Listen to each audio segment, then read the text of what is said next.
Guys, welcome back to episode 7 of the Pints and Pundits podcast. In today's show, producer Pav and myself will be looking at what is going to keep Ole in the job. Is positive football purely going to be enough? We're also going to be looking at the transfer targets that United have been linked with. Also, Pogba and Lukaku's potential moves away from the football club. And taking on the viewers' questions as we do weekly. Let's go. Pav, great to see you, mate. Cheers, How you doing? You good? Yeah, very good, mate. Yourself? Good, yes, very good, mate, very good. Look, exciting times. We know the pre-season tour has kicked off. The first team are away in Australia. So look, let's jump straight into today's topics. Yep. The main topic of conversation that we're looking at today is, look, what is going to keep Ole in the job? At the end of last season, from what Ole was saying, we were confident there was going to be some big changes. We thought it was going to be a major rebuild. We knew it wasn't all going to happen in one window, but we were probably expecting a lot more movement than we've seen so far. Yeah. Initial thoughts on how the close season's been going? Now we've obviously heading off to pre-season. Yeah, like you said, we would have been expecting a few more signings than we have already. I think there's going to be more to come through the door, but like you said, there are a lot of questions surrounding Ole Gunnar Solskjaer, surrounding what next season is going to hold for him. And from what we've seen from recent YouTube videos, there's quite a bit of a split opinion on whether fans think he's going to be able to survive the season. A lot of people have been coming out, and like you said, surprisingly, they're not even looking at the whole season. They're looking at the first sort of month and the tricky fixtures we've got as the opening two. Obviously, Chelsea at home, and then obviously Wolves and Crystal Palace. Crystal Palace at home, I think we should be good, but especially Wolves away. People are maybe saying up until Christmas, Ole might be out of a job at Christmas. What are your kind of feelings or views on that? Towards the back end of last season, I probably would have agreed with that statement. I would have said, he's going to have to prove himself pretty quickly. Whether he's kind of a stopgap manager until we get the next one, that's the kind of mindset I was in. But seeing the way that we've been operating in the transfer window, going for the younger targets, and just seeing his general kind of aura when we've seen him on the training pitch, the press conferences, to me it seems like he does have the backing of Ed and the board, and I think that there's a bit more of a long-term project in place. I think United have actually realised that, look, we can't be bouncing around from manager to manager. We can't be spending ridiculous amounts on, marquee signings which don't benefit the team. They just benefit the books. Yep. So I think Ole's going to definitely get a whole season to work on. I think even if it does go, a bit Pete-tong, we go on a bad run, I don't think there's going to be sacking pressure on him. I was speaking to a couple of United fans in the week on the socials, mainly on Instagram, and a lot of them were saying we should expect it to get a bit or a lot worse before it's going to get better. You kind of touched on it. It kind of got worse towards the back end of last season. Some people say about how much worse can it get. Yeah. You just mentioned there about the back end of last season. And the concerning thing for me with Ole was, yes, we had that fantastic run at the beginning, but we weren't playing fantastic football in many of them games. We were just getting results. Then it just went into relegation form, and as a manager, I would have expected him to snap the players out of that bad form. We may have expected to maybe lose one or two on the bounce, but that run of form, it got a bit embarrassing, man. Quite scary. Last two games of the season, playing teams that had already been relegated, dropped big points at home to Cardiff. Last game of the season, we saw the frustration on the fan cams after when we did them outside the stadium. Yeah. Normally after a game, obviously fans are keen just to get out and whatever, but when we were outside the stadium, it was though fans were walking around a bit lost, a bit confused, a bit hurt by what we're seeing and what was going on. They've seen scenes that they've probably never seen before at Old Trafford. Yeah, losing to the likes of those teams, and that kind of brings me on to kind of Ole's tactical prowess. Yeah, it's been questioned a lot whether his substitutions, are the right ones he's making, whether the formations he's gone with and changed around at a short time as United manager, whether they were the correct ones. I mean, We talked about it on the last pod a little bit. We were comparing him to the likes of Klopp and Pochettino and Pep, whereas we kind of both agreed that he's not on that level, but he still can make a team perform, as we saw in the beginning games of his reign. How do you see his tactics going into this season? Because we're going to see a lot of what he wants to introduce in the pre-season, so it's really important of how we kick off and how we both see it going. See, I hate to say it, but I think his backroom staff are lacking the quality in comparison to the top three clubs. Mike Phelan, I think, did a fantastic job under Sir Alex Ferguson and worked brilliantly. But I think football's evolved a lot since then. I think the style of the Premier League football's changed. We were kind of the footprint of British football, if you like, under Sir Alex Ferguson's era. We used to play, with two wide, wingers attacking football, getting it wide and down the wings.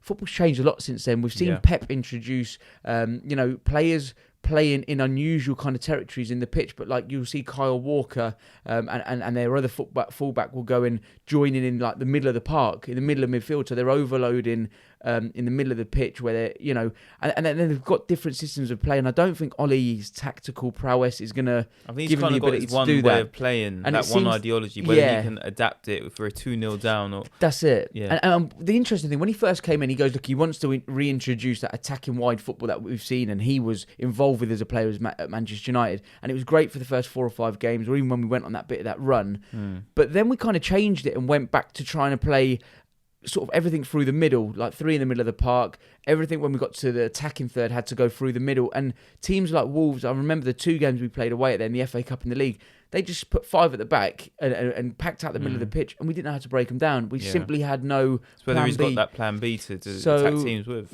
I think we're all really keen to see in pre-season what our style of play is going to be, because I think we lost it. No one knew what it was last season, for sure. And the other thing I wanted to ask you is that a lot of people are saying, what is going to be granted or accepted as being a good season? Is it going to be just playing good football and nicking results here and there, but we're playing a nice style of football? Or is it going to be we have to get to a few cup finals, try and get back into that top 4? If you want to look at this as a level head, looking into how last season ended and the current state of the club since Fergie departed, progress right now would be competing for top 4, perhaps not getting it, but just, you know, being in the mix, bringing back a certain identity to the way we play, entertaining football, and just players who want to play for the badge. If we get to a few cup finals or have a few good cup runs, then I think that's a bit of a bonus on top. But I think next season, fans have got to look at it and think, we just need to get stable and slowly build. But then that's the level head looking at it. You're going to get a lot of fans thinking, okay, we spent X amount of money, we've got these players in, we're Man United, we need to be back in the top 4, we need to be competing. So there's going to be a split opinion on what progress is, but I think a level head, I think competing for top 4 and just a bit more positivity around the club, I'll take that next season. The fact is, Paul Pogba came out in Tokyo on that Adidas tour, and he openly said to the camera, you know, look, I feel like I'm ready for a new challenge and whatever else. As you know, if that was Sir Alex Ferguson in charge, and we saw it with Jaap Stam writing something in his book, or Roy Keane saying stuff on MUTV, their careers were finished, they were done, and they were out the door. Do you think Ollie has kind of shot himself in the foot by coming out and being or taking that soft approach to it, or do you think, you know, there wasn't too much to read into it, but you know, publicly Pogba did come out and say he was ready for a new challenge? Forget what his agent said for now. I think the game's changed, Peaky. I mean, it isn't the days of Fergie where, you know, players didn't have as much player power. Nowadays, the player power just overrides managers. We saw what happened with Jose at Chelsea. We saw what happened with Jose at United. We've seen it with other countless managers in the Premier League and across Europe. It's a different game. I think Ollie's handled it well. Obviously, he's probably juggling it all behind the scenes of, you know, he's got Pogba wanting to leave, he's got Lukaku wanting to leave, he's got a De Gea contract, he's got to, you know, sort out, and he's got a massive rebuild job at Man United. So to kind of keep it level-headed and, you know, just keeping the media at bay, I think he's doing what he needs to do. New signings who have come in, Aaron Wan-Bissaka, Daniel James. Do you think we're going to see them feature quite a lot immediately from the start of the season? Have we got time to allow them to settle in a week in a situation where we need to kind of chip them in? For the 2 boys, I feel a bit sorry for them because we're going to be expecting big things straight away. I think Aaron Wan-Bissaka is going to slot straight in, right back. He's in, that's it. Whereas I think Dan James is going to be fed in a little bit. But we'll see what happens on pre-season. Then Dan James might come alive. Like, I mean, we've seen the videos of him doing the sprints. And people are saying he's Olympic sprint speed. And he's, you know, if you've got that sort of pace to burn, he's going to burn it. You're also saying you saw that even in the bleep test that they did on their first session back, I think he outshone everyone, didn't he? He topped everyone. Apparently all the players are kind of quite amazed at his fitness statistics. So I think expect big things in the pre-season. But I mean, just going back to Ollie, I think, what about yourself? What do you, let's say, this time next season, we're going into the next summer window. And we're looking back on the season. What would have been a successful season? I think we just need to stick with Ollie now. Look, we made a decision, or the football club made a decision to bring him in, stick with him. He needs a full season for it to work in terms of the vision and the kind of footprint he wants to put on the team. I think if we can come out or finish the season coming up, top 4, even Europa League, as long as there's European football there. But I seriously think we can compete for top 4. We spoke about it on the last pod. Definitely possible. I think it's definitely possible. And I think we just need to get, if it is the youngsters that we need to bring through, give them plenty of game time. And if we can see people progressing throughout the season, like the youngsters, Greenwood, Gomez and Teves Chong and other players coming through, then it's progress for us at the end there. Because that seems to be the vision now. So let's just stick with it. Let's roll with it. It can't get much worse than it has already. I think if we can keep the bulk of the squad and Pogba stays, even if Lukaku goes, to be honest, but if Pogba stays and we bring in a striker and another central midfielder and a defender, to be honest with you, there's no reason why we can't compete. But look, if things do turn a bit sour, things aren't going to plan, we're struggling for form, struggling for results, could you ever see the fans turning on Ole? Because when he first came in and we had that bad form, fans were like, we'll never turn on him. He's a legend of the football club. We've bumped into a fair few fans that have turned on him. Yeah. Some that didn't even support him to begin with. They were saying just he should have never got it in the first place. Yeah. I don't think we'll ever see stuff that we saw with Jose, where it was very negative in the stands, or where there's a lot of hatred there. Yeah. No one can ever hate on Ole. No, and that's just the way for what he's done for the club. I think we'll probably get a lot of I don't know, a lot of fans just kind of in their inner thoughts thinking this ain't the guy for it. So that might relay back into crowd atmosphere. But I think the majority of fans will give him the season. Yeah, and interestingly, as well, we also heard fans coming out and saying, they expect mass kind of protests and whatever else going into the new season. What do you kind of feel about that? We heard the Glazer out sort of protest a few weeks ago, and it didn't really kick off. I think it's gone a bit quiet again. I think maybe seeing how we end up with the summer window and seeing what's come in, I think that's going to probably judge whether the fans are going to kind of keep going down that route. Yeah. But it's going to be an interesting season. Talking about an interesting season, it's been an interesting window so far. So let's move on to transfer updates. Past week, we were expecting some deals to go down. Yeah. None happened. I kept saying I would have thought Fernandez's deal would have been done by now. Yeah, it's gone very quiet. We had a few bids reported across various kind of news sites. So let's roll through them. One of the first ones was Milinkovic-Savic, a 24-year-old from Lazio, midfielder, can play defensively, can play on the offense as well. What's your thoughts on this? Is it all... Again, I think it's just a player that's just linked. Yeah, again, I think the only serious one, it's in the region of a £72 million bid. And that's what I think. But like we've not matched the asking price for Bruno Fernandes, a player who we've scouted all summer. All last season reportedly. But then it seems like people like Savic just popping up, and I can't read too much into it. I think the only one we've been strongly linked with is the Fernandes deal as a midfielder. Yeah. There's another midfielder that came into the equation. Southampton's Mario Lemina. Sky reported this one. Apparently, an £18 million bid we made for him. He's also kind of trying to do his own promotion. Yeah. He's tweeting out his own kind of highlights videos, liking tweets linked to Manchester United. So it looks like he wants to definitely get out of Southampton. The ex-Juve man came to Southampton 2 years ago.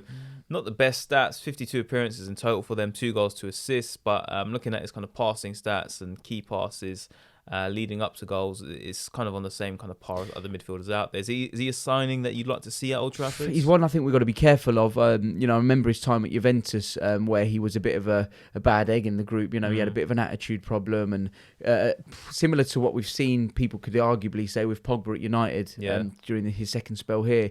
Not the type of player you I don't want think right he's now. No, and I think we need that kind of positive influence of players coming in. I don't think he fits that mould, to be honest. Okay, so moving on to another ongoing story is Harry Maguire. Yeah. Not too much development this week. I mean, from the back end of last week, we obviously heard it was a £90 million price Leicester were putting on him. There's a report in the beginning of the week saying that the deal's still very much alive. Yeah. But then apart from that, there's not been a lot of talk about him. Not a lot of talk, and to be honest with you, I'm not too bothered if we don't get him, to be honest. Look, for £90 million, that's a big asking price. I think aerially, he's fantastic. It's just his mobility and on the deck. I don't think he's £90 million, even in today's market. If we got him at 65, 70, you could arguably say, okay, look, he's still relatively young. He's got many years into it, but he's not a £90 million player, let's be honest. I would have rather the club just upped it to 100 and 120 and gone and got Mateus Stillit at the time, because he's a natural born leader. We've seen him captain Ajax. Let's see how that one develops. I think those 3 players they're going to rumble on. In terms of ones that I actually see materialising, I think probably Harry Maguire, but time will tell. Yeah. Looking at players in the current squad, we've got Pogba and Lukaku, so still not resolved. 2 players that openly admitted that they want to, depart from the club. Seems like we're playing hardball with Pogba. I wouldn't be surprised if the board, Ed and Ole, will kind of force him to stay. Yeah, that's the thing. I think we might see it where Ronaldo's when we knew he was going to go. The thing is, Ronaldo had a kind of, agreement with Fergie. Look, Fergie said, look, give me a year and then you can head off. And that's fair enough. Whereas Pogba is kind of doing his own thing again. Hit the fan at United and he's jumping ship. He's jumping ship. I mean, we discussed this. There's different ways to look at it.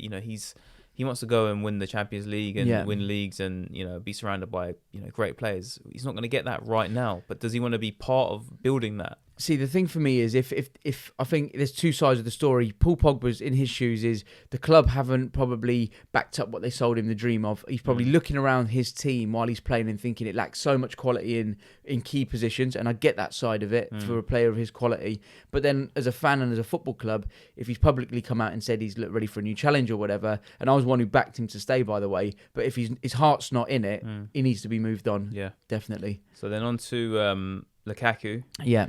It looks like the Inter talks are heating up, but again, it just doesn't seem Inter have the cash to stamp up. So if they haven't got the cash, what are we going to do? We're going to hang on to him as well? And that's the thing I worry about, because towards the back end of last season, when the fans did get on his back, probably a bit more than we should have. Is there any sort of redemption for him, or is he definitely out the door? I think he's got to go, because I saw it in his body language towards the end of last season where he was a bit disinterested. He knew the fans were on his back. He would score goals and he would just he wouldn't celebrate because he was like, well, kind of fuck you to the fans sort of thing. He just weren't happy. So I can't see him coming back next season and wanting to play for the badge and play for the fans. So I think definitely it's time. There's a lot of, from what we've seen, a lot of hate on these players. Pogba, a virus, Lukaku, get him out. Players that don't want to be here. Cool, fair enough, have your opinion. But then sometimes you got to look across, at different clubs, likes of Neymar, likes of Koscielny. They haven't turned up for their pre-seasons. They're openly disrespecting the club by not following contractual obligations. So are we kind of harsh, some fans or even ourselves, harshly kind of criticising Pogba and Lukaku here? Yeah, I think so a little bit. Look, Lukaku at the end of the day, he scored goals last season. His stats weren't brilliant, but he did score. Same with Pogba's best ever season. Statistically, he was our best player attacking wise, going forward, creating goals and scoring goals, whatever else. But we're on his back. Are we expecting too much from him because he come off the back of winning a World Cup? Yes, there were some inconsistencies in his performance last season. I'm not denying that, but I just think he deserves better on the pitch in terms of players around him, and I think that's what is letting him down at the football club, or he feels like the club aren't doing their part to give him that platform around him to. And he's probably playing a bit out of position as well. He's not a defensive-minded midfielder who's going to track players, but we're asking him to do that job. And you can't really get on his case too much if if he's not performing. Well, let's hope the upcoming week has a lot more promise. It has to. Look, we're a week into pre-season now. Pre-season friendlies have started today, so we definitely have to get it sorted. Yeah, let's hope so. See how it goes. Right, Pav, so is that part of the week where we jump into the viewers' questions that have been sent in? For any of you guys who are tuned in, don't forget you can send in any questions you have. You can do it in the comment section of this video if you're watching this on YouTube, or you can head over to any of the socials at Peaky Pundit on Twitter, Instagram, and drop us a message on any questions you may have. First one sent in this week is from Kev Russell.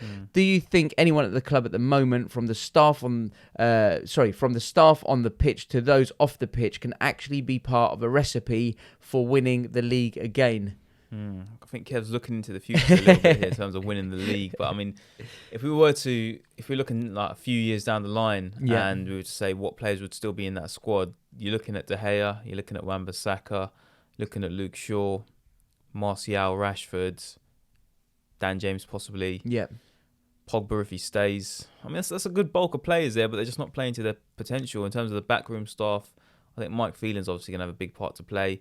Whether Ole can step up to the challenge, time will tell. What about yourself? Yeah, I think what's going to make a difference in making the current players we've got maybe flick that switch in their head is these new players like Daniel James and Aaron Wan-Bissaka coming in. I think personally they're going to hit the ground running, and they're going to be solid performers, and I think that's going to make the others realise like we're Manchester born and bred players like Lingard and Rashford, and really, spark a fuse, if you like, within them to pick up their performances. And who knows, we've definitely got potential in there. It's just about them realising that they can go and be a part of, trying to compete and win a league, certainly. And we've got time on their side. They're still relatively young as well, most of the bulk of them. Moving on to the next one, sent in from Lam Reed, who is a regular on our YouTube channel. So Lam, thanks for sending this in. I'm predicting that we won't make any more signings and Ollie will be gone by Christmas. What do you think? I think you need to go back to the drawing board, Lam. Yeah, we're definitely going to get signings, and like we said, I don't think Ollie's gone by Christmas. Look, at the end of the day, we've seen Woodward come out and there was an email that was circulated internally where he said, we're backing the manager for this long-term vision. Yeah. So I think internally they're prepared to be patient with Ollie, and they know they're not probably going to have a big payout and X, Y, and Z if it was a high-profile manager, if you like. So I think they're prepared to stick with Ollie and give him time for sure and see how things progress. Next one is from I Want Goals 15. Where has the hate agenda for Paul Pogba come from? Ollie came out and defended him today, yet fans are turning on Ollie, demanding he be sacked and saying he doesn't know what he is doing. Why is our fan base so toxic to our best players, and how do we resolve any potential conflict if he ends up staying? Good question. Yeah, where's the agenda come from? Obviously, like you said earlier, his comments that he made with Adidas on tour, don't help. He likes the attention, like we've spoken on many times in the past. He likes to be, the person on social media and in the newspapers, haircuts, penalty run-ups, all of that stuff. So when you're demanding that sort of attention, there's going to be backlash. There's always going to be a bit of hate on you. I think because he's expressed that he wants to leave, some fans just don't take kindly to that. So I think that's where the agenda's coming from. And because he sells papers and he gets clicks, journalists jump on the back of that too, and they're going to write any sort of negativity that they can on him. Of course, and also, look, we've got to understand it's not just fans, who have got this kind of agenda. We've seen it before this season, to be honest, where Paul Scholes has come out, and he's been on broadcasting for any of the sports channels he's been with, and he's talked about Paul Pogba openly on camera, saying, he's not in favour of him. And we've even seen Riola tweeting bits in the past at Paul Scholes or whatever. Paul Scholes has been there and done it all for Manchester United. So if there's anyone who knows what it takes to be a central midfield player for United, it is definitely Scholes. I think it's just fans thinking he's not applying himself, as Pav's just said, properly on and off the pitch. So we'll have to see how he develops this season if he tones it down a little bit. Moving on to the next one, Bill Taylor. I've heard very little about Martial. We know he has the potential to be a class, and he is decent in every 1 in 10 games. Yeah, hopefully Martial's just putting his head down, better in his game, and being given, I think, the position he wants up top for next season. If he can get that, then I don't see any reason why you can't bag 20 goals minimum. And we saw it towards the back end of last season. Since he almost signed his contract extension, his new contract, it kind of his form just dipped. But one thing I do like about Martial on social media and whatever else, you do see bits of him, but while the other players I saw were out partying wherever, or abroad, whatever else, he was posting videos where he was doing footwork and whatever and sprint work. So it looks like this season he really wants to get his head down. He's got a point to prove as well. Definitely. There's a lot of hype when he came, had a great opening season, not so much in the following seasons, and it probably took to heart that he wasn't in the France World Cup winning squad either. Yeah, he was touted as one of them boys that was part of that generation of Mbappe and all the rest of them. So he hopefully this season he's thinking, all right, I've got to get back to those heights. Definitely, we see when the season starts, if he does play wide or through the middle, we know he likes playing through the middle up front as the main man up top. So it'd be interesting to see if he's given that opportunity. But I think he has to definitely turn up this season for sure. Moving into the next section of today's show is the general topic and news. Today we're going to be covering bits and bobs relating to the youngsters at United. So the players to keep an eye on for pre-season: Greenwood, Chong, Dan James, and Wan-Bissaka. How important is it that they get a lot of game time for their confidence, build up relationships within the team as well? Yeah, like we said, pre-season is going to be massive. More so than any other pre-season, I think, because we've got a bit of a new identity about us, forming at the moment with the type of signings we're making. And, seeing the likes of Dan James and players like Greenwood, Chong and Gomez, these are players that have been talked about for a couple of years now, you know, as they're going to be the breakthrough stars. They're going to be the ones to lead us, you know, for the next few years. Ole's going to give them a chance. Ole will give these players minutes, and it's up to them to really capitalise on it.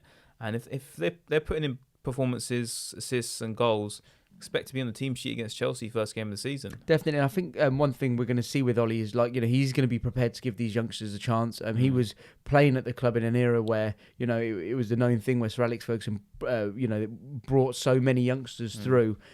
He knows that's the Man United way and has been the Man United way. It seems he's come out and said that is what he wants to kind of re-inject, if you like, into the football club.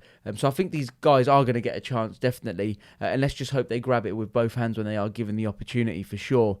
Going into the early predictions for the season, the first one I'm going to ask you for, Pav, is who you think is going to win the league? Who's going to win the Premier League? I have to go Man City. They just... The great thing about them, I suppose, as a football club is they win the league and they'll just go and reinvest and they'll rebuy players, you know, who are going to come in. I think it'll still be close, but I think it'll probably be by at least 4 or 5 points. Still City, Liverpool, 1 and 2. Yeah. Still City 1 as much. We just can't say Liverpool going to win the league on camera. That's what it is.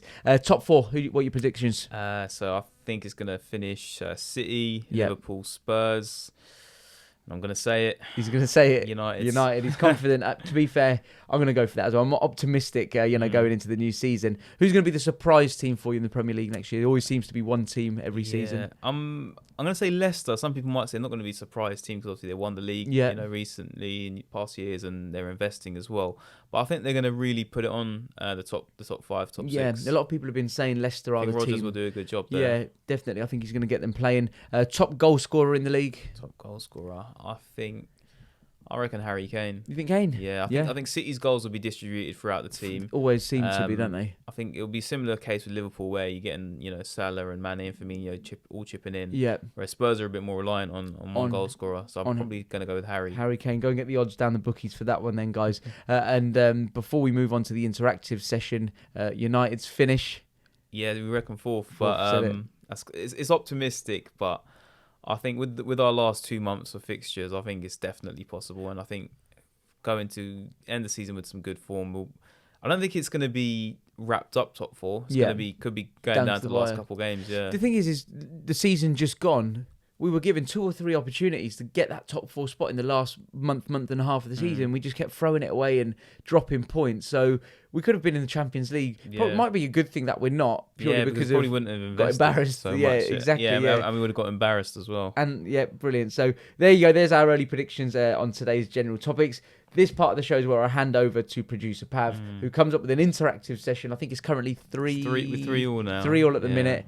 So producer Pav, over to you, mate. Yeah. So to be fair, I've been a bit kind this episode. Taking it easy. So this little quiz is 3 questions. Yep. It's based on the last season, so I hope your memory is kind of intact. Had too many of these. So in our first away game of last season, we lost 3-2.